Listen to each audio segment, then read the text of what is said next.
The afternoon rested gently over the house like a held breath. Light slipped through tall arched windows and settled across the room in soft layers, catching on crystal vases, gilded frames, and the polished surface of a grand oak table. Everything gleamed.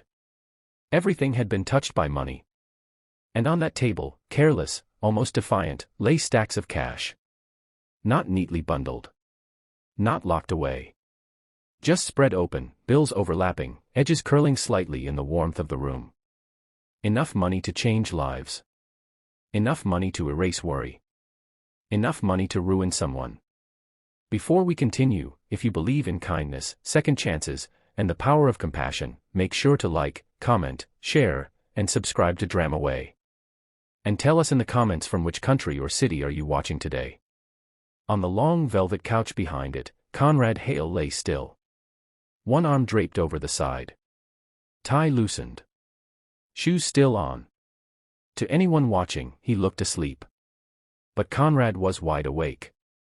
He was listening. Earlier that morning, someone had laughed in his office. A sharp, dismissive sound.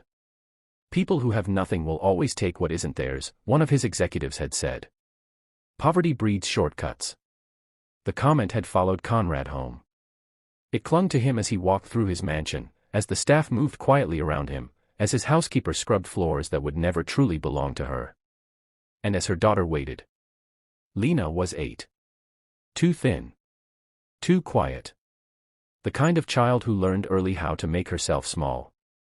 Her dress had been mended so often the stitches had become decorative in their own way, looping stories of use and care. Her shoes were clean but tired. Her hair was pulled back with a simple clip, plastic and chipped, holding together strands that refused to obey. She never touched anything. Never asked. She sat in corners with her hands folded, eyes alert, absorbing a world she knew she was only passing through. That was why Conrad chose her. Not out of cruelty. Out of curiosity. And something darker he didn't want to name. When Lina's mother stepped out to hang laundry in the garden, Conrad positioned himself on the couch and let his breathing slow. Let his chest rise and fall evenly. Let the room believe he was gone from it. The house fell quiet. Lina noticed the money immediately. Her steps slowed. Her eyes widened, not with excitement, but with something closer to alarm. She approached the table cautiously, as though it might scold her for getting too close. The bills seemed unreal up close. Too crisp. Too powerful. They smelled faintly of leather and ink and something cold. She reached out. Stopped. Pulled her hand back. Conrad felt it, the hesitation. The air tightening. Minutes passed. Finally, Lina picked up a single bill. Just one. Her fingers trembled. Conrad's jaw clenched. He waited for the sound of fabric. For the rush. For confirmation of what the world had taught him to expect.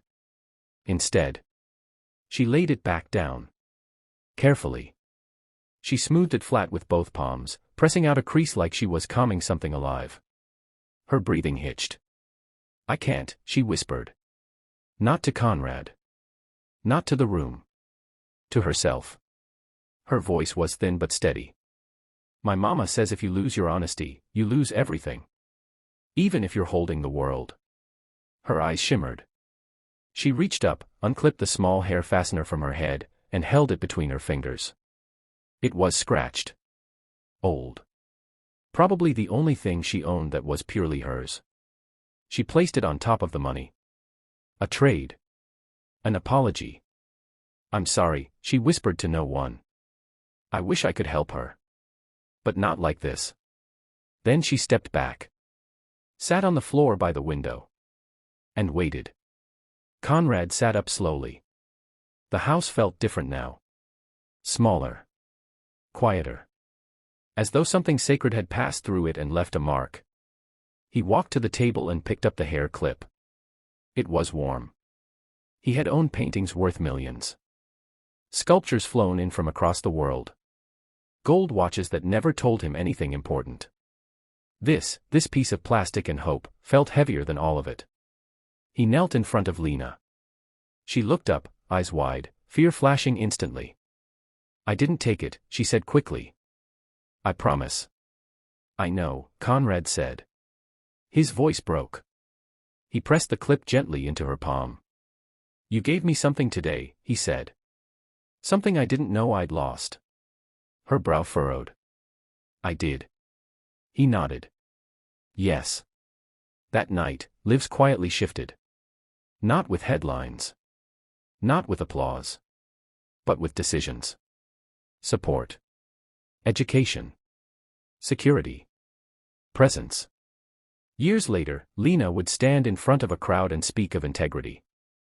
Of how wealth was never about what you held, but what you refused to take. And Conrad Hale, sitting in the audience, would understand at last. The richest lesson of his life had been taught by a child who owned almost nothing, and still chose to give.